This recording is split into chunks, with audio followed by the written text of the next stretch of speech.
Assalamualaikum warahmatullahi wabarakatuh. Pada kesempatan kali ini kita akan mempresentasikan hasil diskusi kami. Sebelumnya kita kenalan dulu nggak sih? Nggak kenal maka nggak sayang.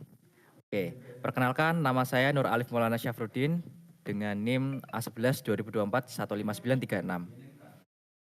Perkenalkan, nama saya Adam Raga dengan NIM A11 2024 15598. Perkenalkan, nama saya Timothy Giovanni dengan NIM A11 2024 15646. Perkenalkan, nama saya Damia Balkis Setiodiodin dengan NIM A11 2024 15803. Perkenalkan, nama saya Dea Safira Mulyandaro dengan NIM A11 2024 16069. Oke, sebelum kita mulai, coba deh kalian bayangin kalau semisal hari ini kita nggak makan nasi. Menurut kalian, kalian mau makan apa sebagai orang Indonesia? Kalau aku sih makan mie ya kalau lapar gitu tengah malam. Oke, ada yang lain? Mungkin roti bang. Oke. Tapi dari itu semua tetap aja ya. Apalagi kita orang Indonesia, rasanya kayak belum lengkap gak sih kalau semisal kita gak makan nasi. Maka dari itu, hal ini menunjukkan betapa pentingnya padi bagi kehidupan kita. Padi bukan sekedar tanaman, tapi juga sumber utama pangan bagi sebagian besar masyarakat Indonesia. Karena itu, menjaga produktivitas padi menjadi hal yang sangat penting. Salah satunya dengan cara mendeteksi penyakit padi sejak dini. Baik, dari hasil diskusi kita membahas mengenai proposal yang berjudul Deteksi Penyakit Daun Padi menggunakan Convolutional Neural Network atau yang kita singkat CNN, berbasis aplikasi web dengan input gambar gitu. Langsung aja ke pembahasannya. Oke, baik, yang pertama kita akan membahas mengenai latar belakangnya terlebih dahulu.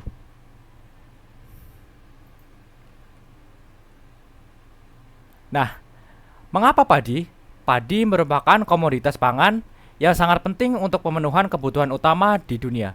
Salah satu contoh negara ketiga pengkonsumsi padi terbesar yaitu adalah negara kita sendiri, yaitu negara Indonesia. Hal ini dikarenakan beras adalah bahan pokok yang dikonsumsi sebagian besar oleh penduduk negara kita. Nah, dari data ini kita bisa melihat sepanjang periode Januari hingga September 2024, produksi padi di Indonesia diperkirakan mencapai 43,28 juta ton GKG, yang berarti terjadi penurunan sekitar 2,12 juta ton atau setara dengan 4,68% dibanding dengan periode yang sama pada tahun 2023. Nah, dari data ini menunjukkan tren penurunan produksi yang perlu diwaspadai karena dapat mempengaruhi hasil panen di masa yang akan datang. Oleh karena itu, peningkatan produktivitas padi menjadi hal yang sangat krusial untuk menjaga ketahanan pangan, memenuhi kebutuhan beras yang terus meningkat, serta mendukung kemandirian dan stabilitas ekonomi nasional. Oke, baik, selanjutnya, mengapa penelitian kita memprediksi tentang penyakit padi?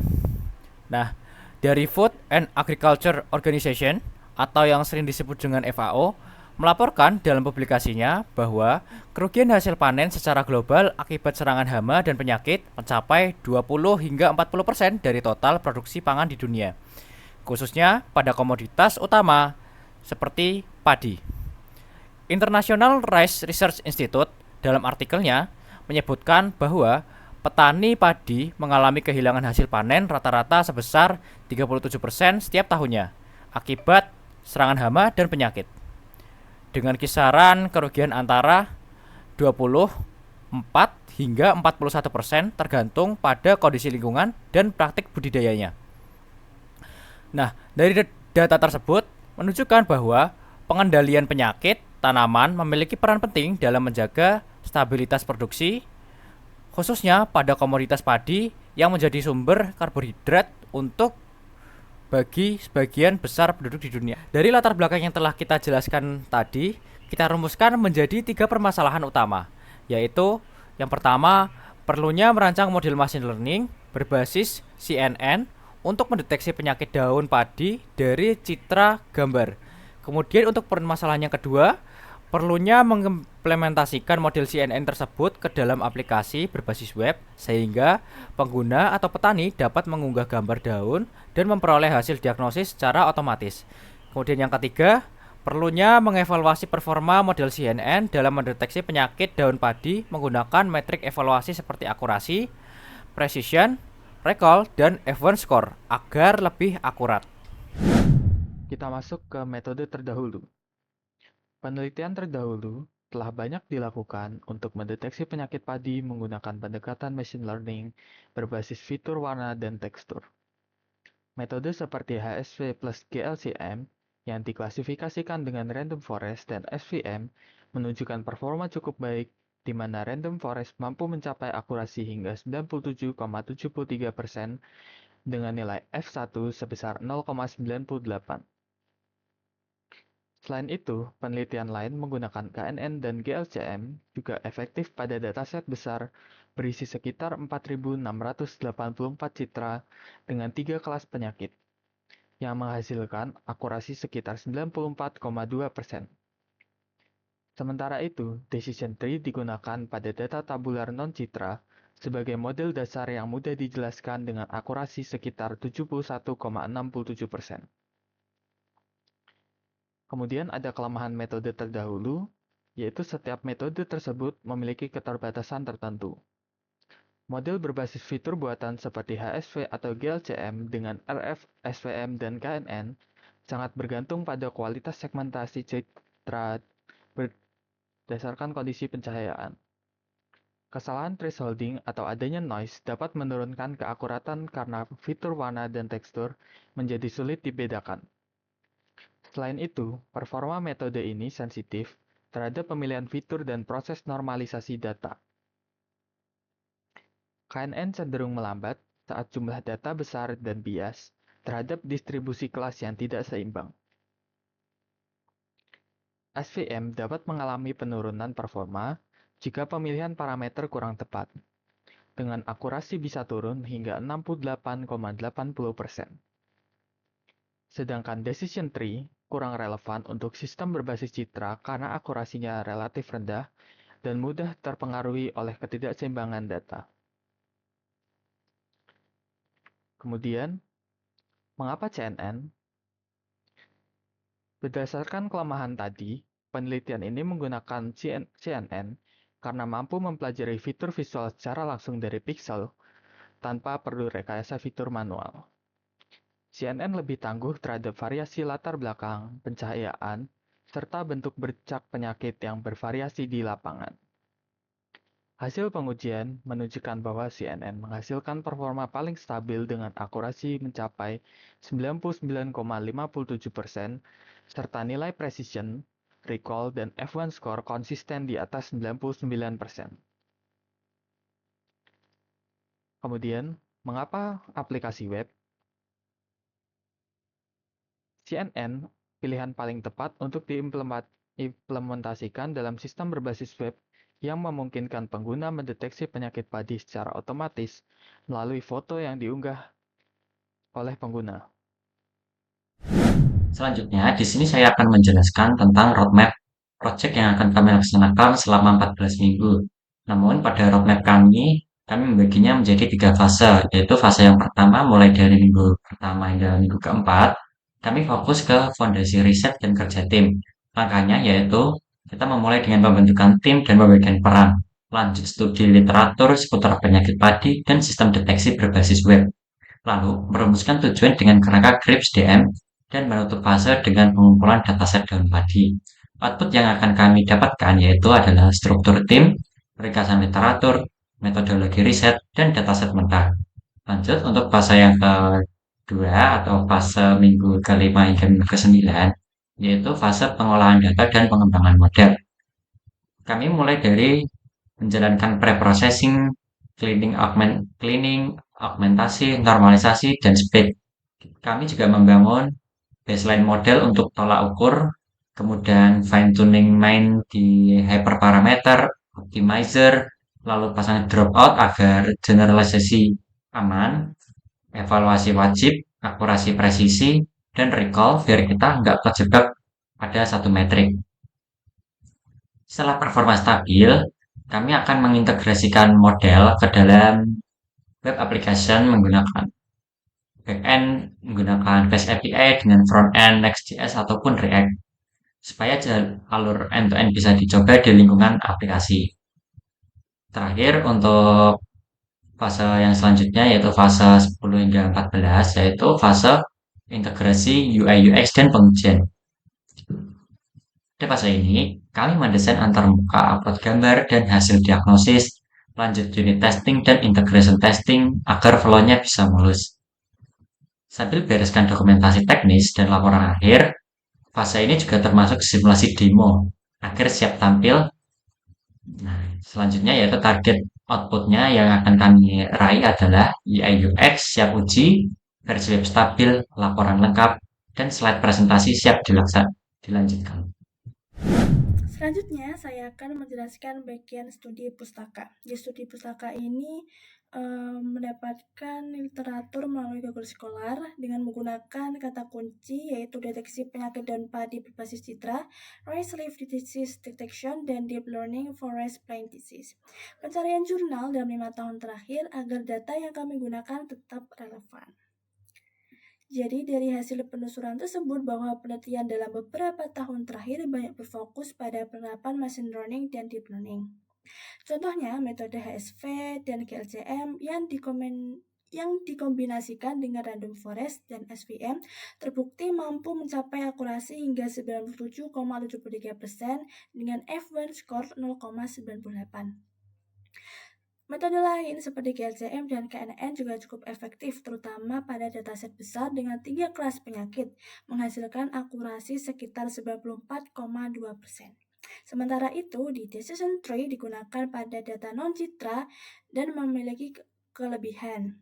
Namun, akurasinya masih rendah di sekitar 71,67%.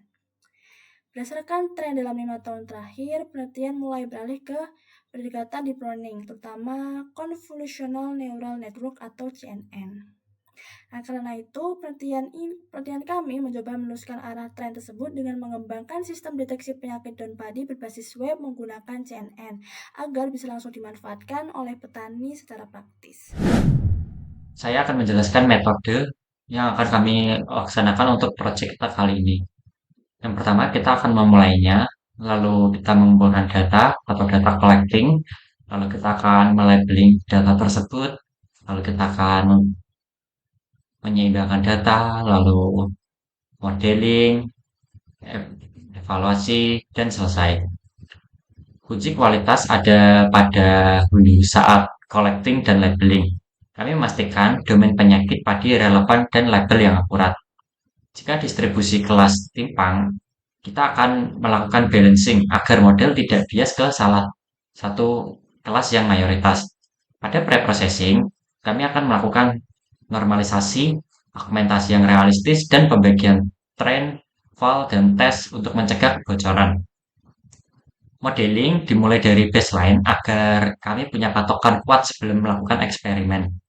Selanjutnya yang terakhir, yaitu evaluasi dengan akurasi, presisi. Recall ini membantu kami membaca trade-off false positif versus false negatif, terutama penting ketika aplikasi dipakai untuk membuat keputusan secara langsung. Baik, selanjutnya dataset yang kita gunakan yaitu terdapat 3 penyakit dari 9 penyakit yang telah kita cari. Kenapa kita memilih 3 penyakit tersebut? Karena ketiga penyakit tersebut itu yang sering dialami oleh para petani. Nah, untuk penyakit yang pertama itu adalah leaf blight. Leaf blight ini ditandai dengan ujung daun menguning dan mengering akibat bakteri Xanthomonas oryzae yang kemudian kita dapatkan gambarnya sekitar 2959 gambar. Nah, dari 2959 gambar tersebut kita dapatkan sekitar data trainnya 1386 gambar, data tesnya sekitar 376 gambar, kemudian data yang telah teraugmentasi sekitar 1197 gambar. Nah, selanjutnya untuk penyakit yang kedua yaitu brown spot. Brown spot ini menunjukkan bercak coklat tidak beraturan pada permukaan daun akibat jamur Bipolaris oryzae. Nah, kita dapatkan dari penyakit tersebut itu sekitar 3406 gambar. Nah, dari sekitar 3000-an gambar tersebut, kita dapatkan data trainnya sekitar 1308 data trainnya dapatkan sekitar 1480 gambar. Kemudian data tesnya kita dapatkan sekitar 380 gambar dan data yang telah teraugmentasi sekitar 1546 gambar dari total keseluruhan. Nah, kemudian untuk penyakit yang ketiga yaitu leaf blast. Leaf blast ini ditandai dengan bercak berbentuk belah ketupat berwarna keabuan dan tepi berwarna coklat. Penyakit ini disebabkan oleh jamur Magnaporte oryzae. Nah, penyakit ini kita dapatkan sekitar 3911 gambar yang isinya itu data trainnya sekitar 1801 gambar, kemudian data tesnya sekitar 362 gambar, kemudian data yang telah teraugmentasi sekitar 1748 gambar. Baik, untuk selanjutnya saya akan menjelaskan tentang eksperimen. Eksperimen dalam penelitian ini dilakukan untuk menguji kinerja model deteksi penyakit daun padi berbasis deep learning.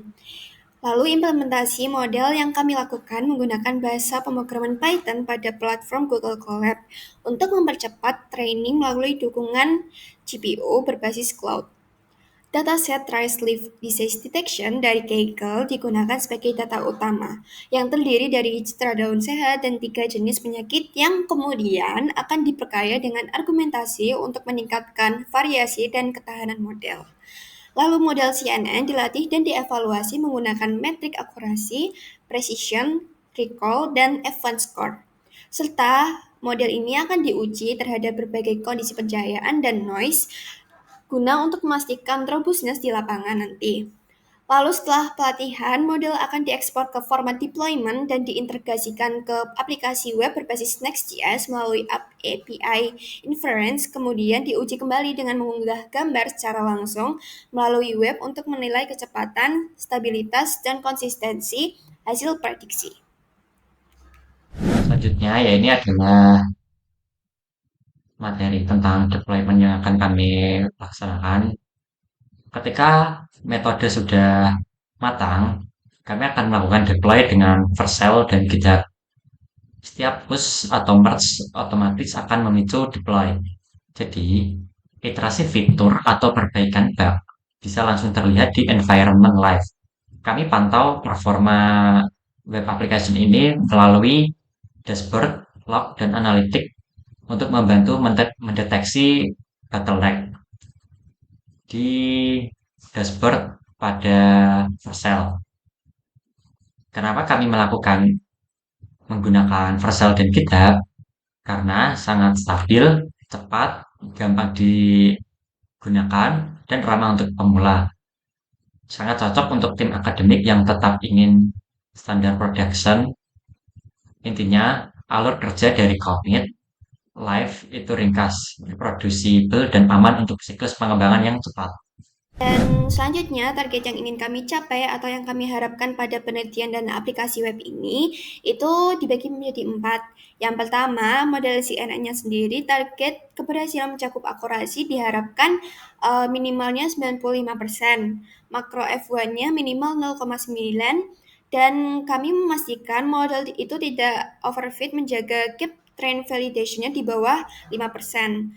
Serta akurasi lapangan turun di bawah 7% untuk mengukur apakah model ini masih bagus atau tidak di dunia nyata dan tidak hanya di training. Dengan dataset minimal 5.000 citra agar model lebih akurat, tidak overfit, dan lebih bagus di lapangan. Lalu yang kedua, itu aplikasi web harus memproses unggahan hingga hasil dalam kurang lebih 30 detik. Dan itu sudah menampilkan label, confidence, dan rekomendasi. Lalu yang ketiga itu mencapai skor sistem usability scale itu di atas 75. Lalu layanan itu ditargetkan uptime lebih dari 99,5% dengan keamanan minimalnya HTTP secure dengan penyimpanan opsional dan penghapusan file kurang dari 24 jam. Itu untuk keamanan data, efisiensi server, dan kinerja lebih optimal. Lalu untuk yang keempat, uji coba awal melibatkan lebih dari 30 pengguna. lalu menghasilkan lebih dari 20 masukan untuk penyempurnaan, agar seperti feedback dan lain-lain seperti itu. Selanjutnya, kesimpulan. Penelitian ini berfokus pada pengembangan sistem deteksi penyakit daun padi berbasis web, di mana pengguna cukup mengunggah gambar daun padi, lalu sistem akan secara otomatis mendiagnosis jenis penyakitnya menggunakan Convolutional Neural Network dengan alur kerja CRISPR-DM. Sistem ini dirancang agar mampu mengenali 3 penyakit yaitu blast, plague, dan brown spot dengan target akurasi di atas 95% dan waktu respon kurang dari 30 detik. Melalui penelitian ini, kami berharap dapat membantu petani dan penyuluh pertanian dalam melakukan diagnosis lebih cepat dan akurat. Dengan begitu, sistem ini menjadi langkah konkret menuju penerapan smart agriculture, yaitu pertanian cerdas, efisien, dan berbasis teknologi. Demikianlah presentasi dari kelompok kami. Terima kasih atas perhatiannya dan teman-teman semua, kami berharap apa yang kami sampaikan dapat memberikan manfaat dan wawasan baru bagi kita semua. Kalau nasi adalah sumber tenaga bagi tubuh, maka teknologi adalah sumber kemajuan bagi bangsa. Wassalamualaikum warahmatullahi wabarakatuh. Bye-bye. Bye.